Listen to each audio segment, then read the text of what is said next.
the 21st century medicine chest.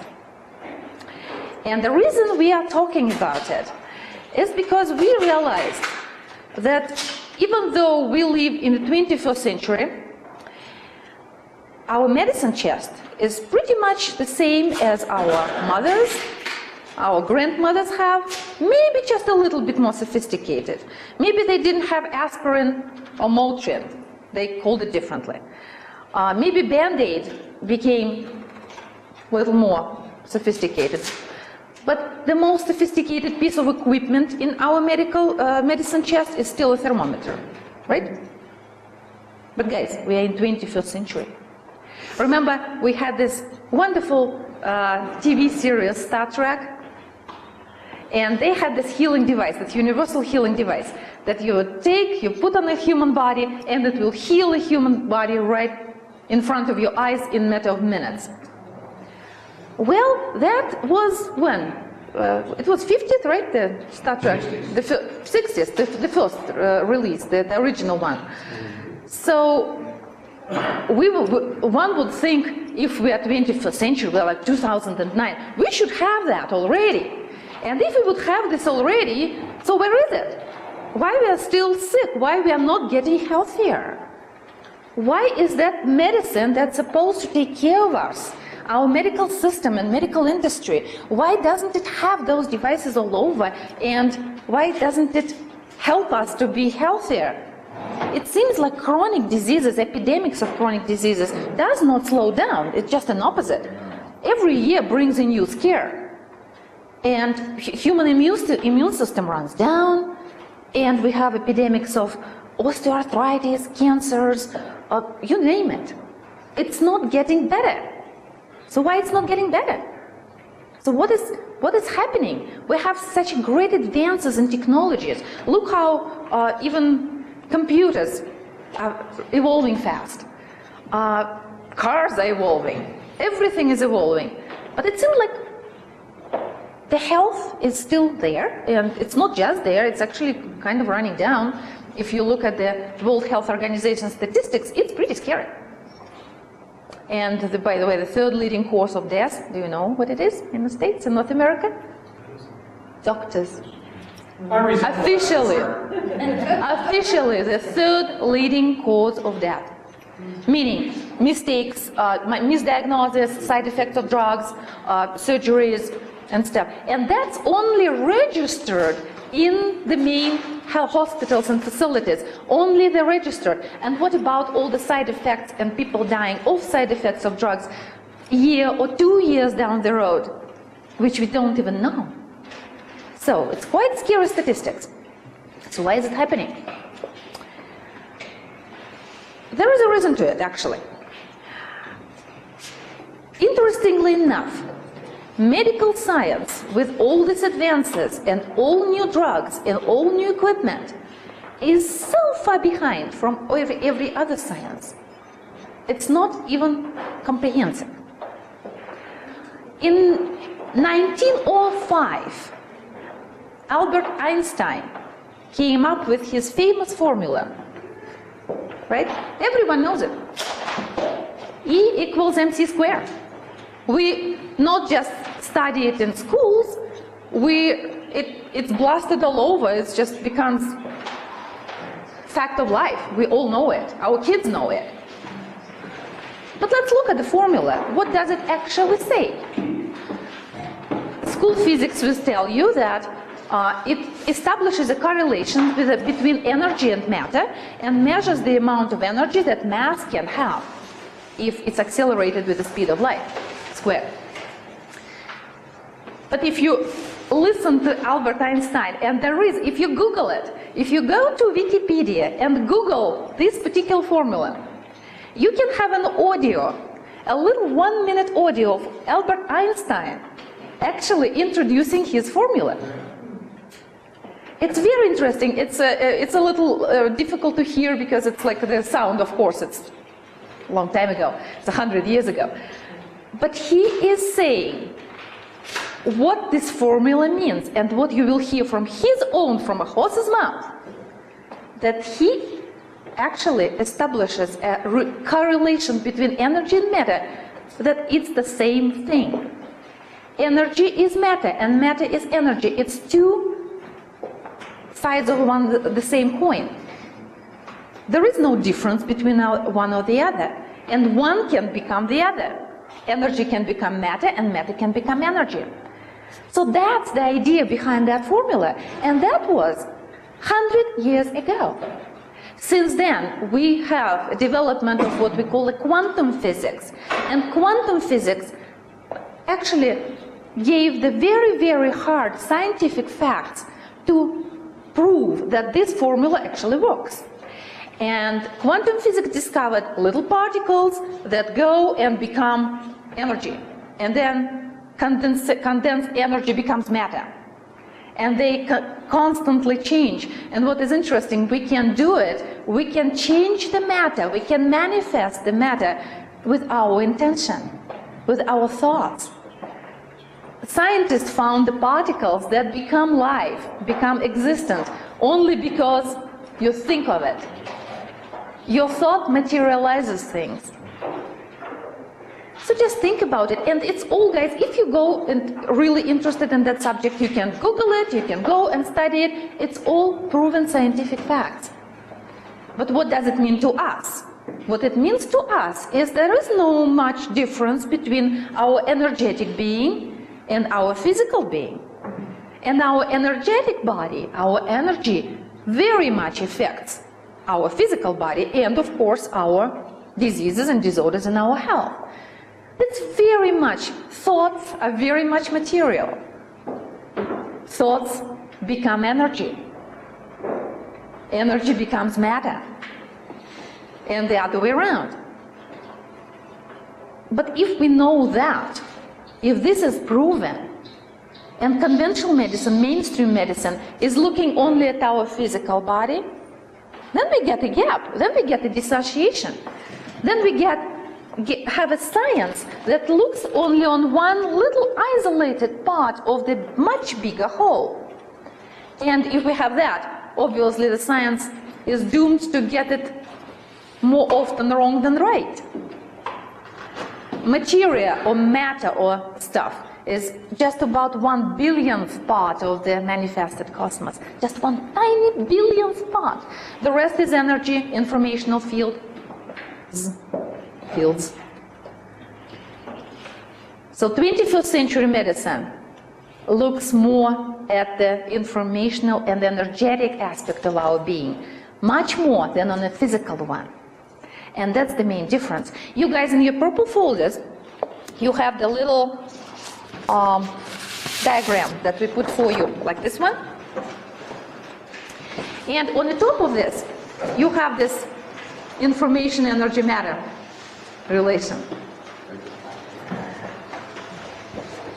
In the basis of everything is not our physical body, even though we know it better than anything else and we can feel it. But in the basis of everything, including our physical body, is actually information.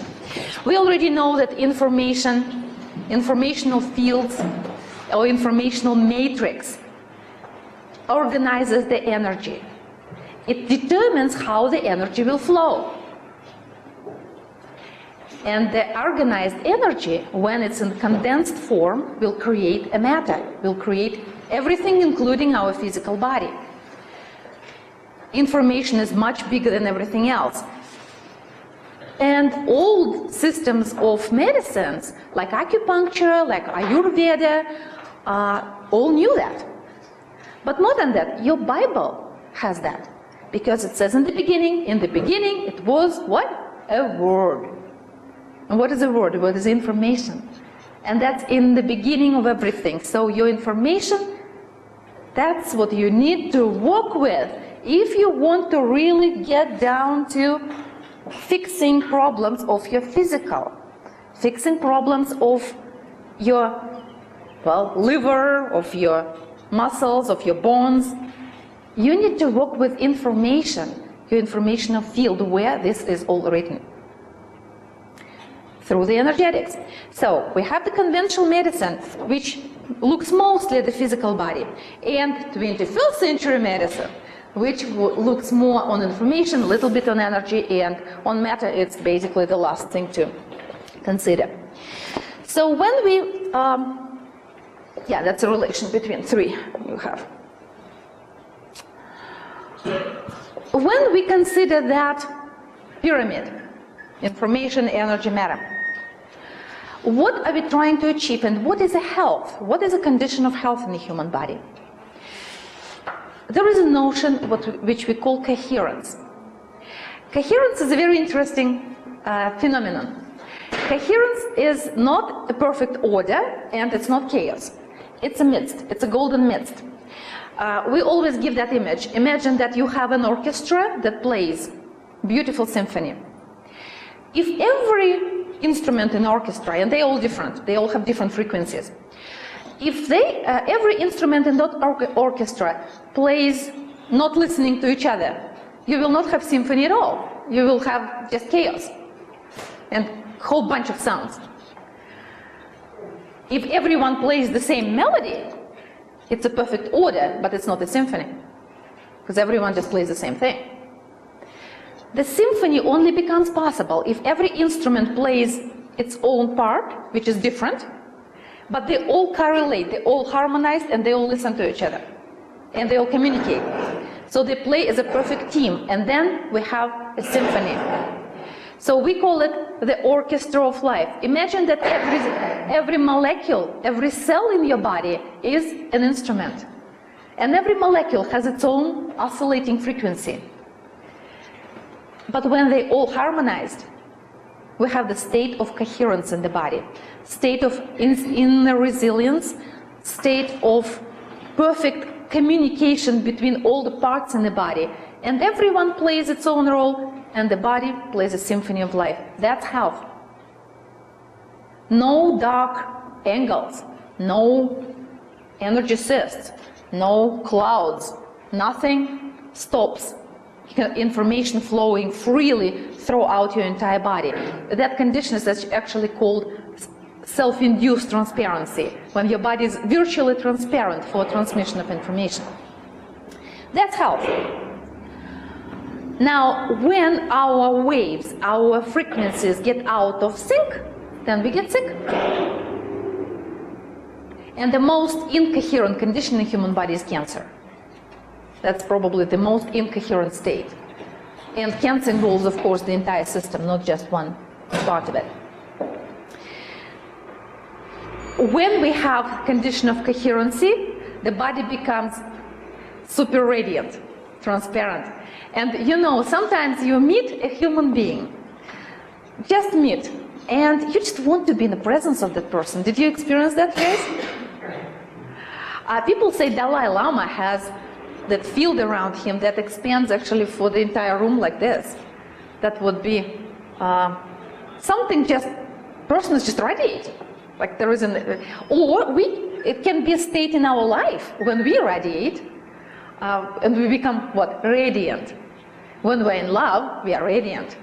When we are happy, we are creating something, we are radiant. Pregnant women are radiant. This is internal coherency. And, well, that becomes transparent. The body becomes transparent. We are filled what we call with coherent light. And here is something that we guys really need to underline. We are talking communication in the body, that molecules need to communicate fast. That's all fine. But what are the ways of communication in the body? Well, we know our body runs on nervous system. It runs on hormones, which is humoral ways of communication, and nerves are kind of wires that connect everything. But nerves are really slow communication. It takes time for the nervous impulse to get from one point to another in the body. And if we would only rely on nerves, our body wouldn't even function. It's too slow. It's like dial-up for our internet. It's a dial-up connection. You get it finally, but it takes forever to download something. In order to function as we are functioning, our body needs a different way of communication. It needs a high-speed internet. And it does have a high-speed internet, in fact. We just don't talk much about it. But our body does have wires, fiber optics, and a high-speed internet. and our body communicates through coherent light. Light is a way of communication in our body. And we all want you to know it and to really think about it. Fritz Albert Popp in 1976, imagine that, discovered that human body produces coherent light. It actually generates coherent light. He measured it, he photographed it, he proved it. What was not known, where this light is coming from. He could register it, but he didn't know where the coherent light in the human body, and not just human body, but basically any living system, where it's coming from. In a completely dark room, there is no light, any source of light, and there is still there. So where is it coming from? Newest discoveries in science reveal to us that the source of coherent light in the human body are DNA, molecules of DNA. And molecules of DNA is not quite what we actually think. We think it's just this double helix with genes in it, with a matrix. It is, and it's not. It's much more than that. DNA in the human body literally works as a conductor. What is happening is that every molecule in the human body has its own frequency. But it needs to be triggered in order to start doing something. DNA is a conductor. So we have the orchestra. Every molecule, every cell is an instrument, and the DNA is saying, this one please, this one please, this one please, let's play. And it's doing it by emitting coherent light on a certain frequency, which will put that molecule, the frequency of that molecule, in resonance. So the effect of resonance actually creates the orchestra in the body, and DNA is a conductor of it. So that's kind of a different role of a DNA that we are discovering. And there are more discoveries to come. There's actually a very interesting field, very exciting.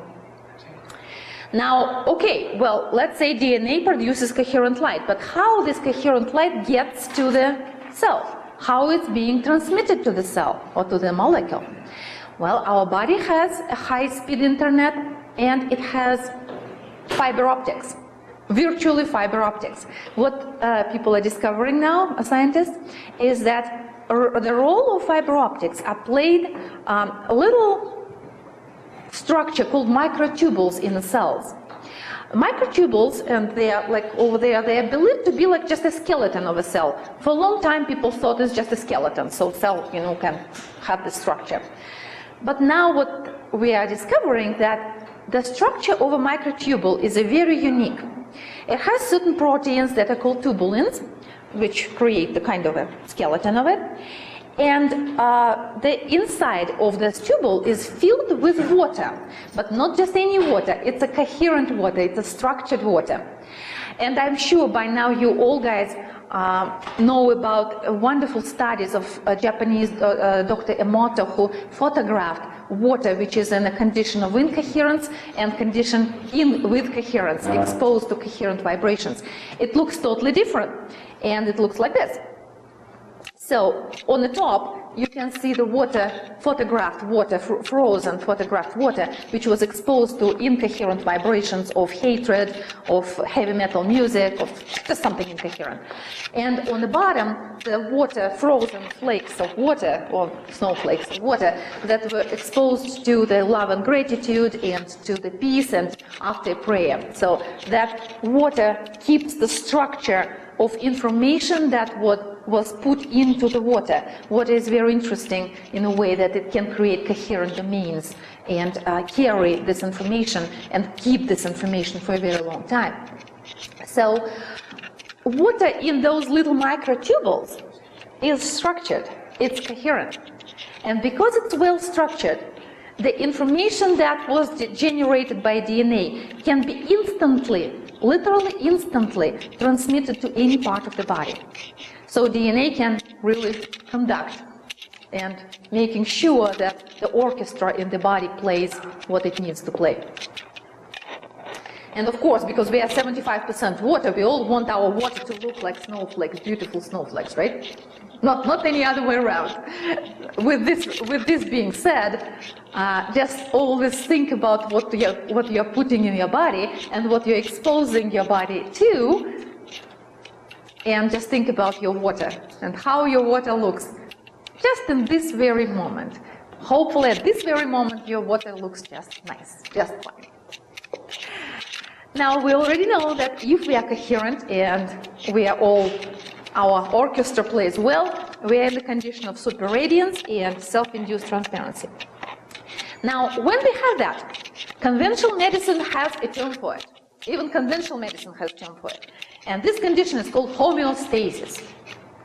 The state of homeostasis is a state of our health, and we know if our blood sugar is at a certain level, if our blood pressure is at a certain level, and we have certain enzymes that you can measure in the lab tests, and you have all these health indicators in the norm, like within the range of norm, that's a homeostasis. So you've got good homeostasis. So that's what actually it means. It means we are in a condition of coherence, and you want to stay that way. And you are, if not in a condition of homeostasis, you want to be that way. And that's what we're here to find out, right? How we can do it fast. And that's the key, fast. Everyone can achieve a state of coherence. And there are ways, we are not talking about it now, but there are many ways of achieving a state of coherence on a spiritual level, on an emotional level, on a mental level.